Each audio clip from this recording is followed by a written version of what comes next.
آهنگ هیار هیار محلی مازندران هست، تقدیم همه مازندرانی عزیز. 6/8 هست، گام می مینور هست و علامت فا دیز. گامشو بزنیم می فا دیز با فاصله سول لا سی دو به کار کنارش دو ره می برمیگردیم می ره دو سی کنار هم لا سول فا دیز و می.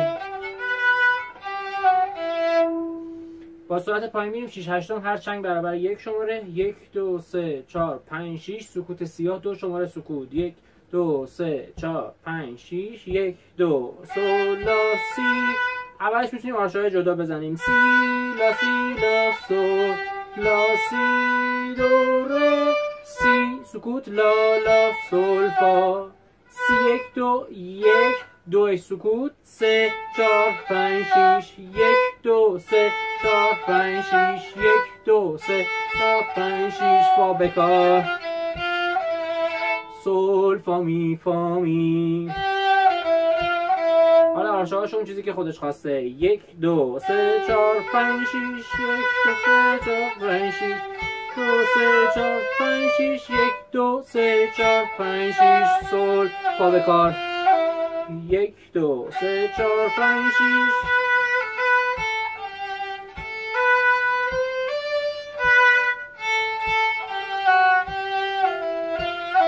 می می فا دیز فا سول 1 2 3 4 5 6 سول فا بکار می ره می فا سول 1 2 3 4 5 6 سول فا می فا می.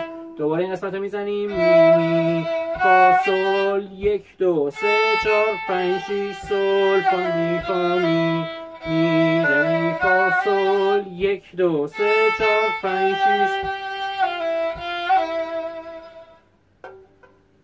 با سرعت بالاتر میریم. یکم سرعت رو بریم بالاتر 1 2 3 4 5 6 1 2 3 4 5 6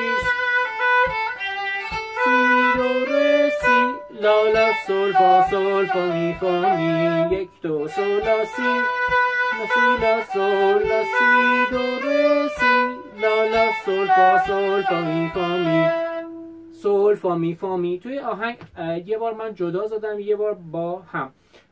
دوتا مدلش رو تمرین کنین که جفتش تو دستتون جا بیفته، دوتاشو بتونین خوب اجرا کنین ولی در نهایت اون چیزی که کتاب خواسته ادامهش.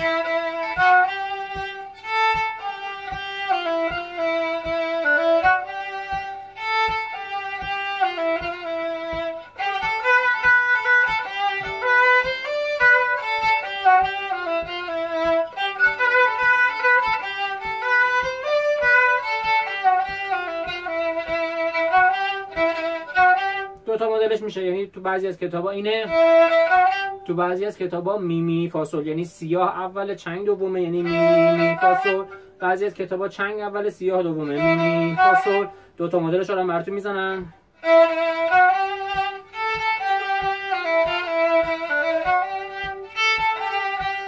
حالا سیاه اول سیاه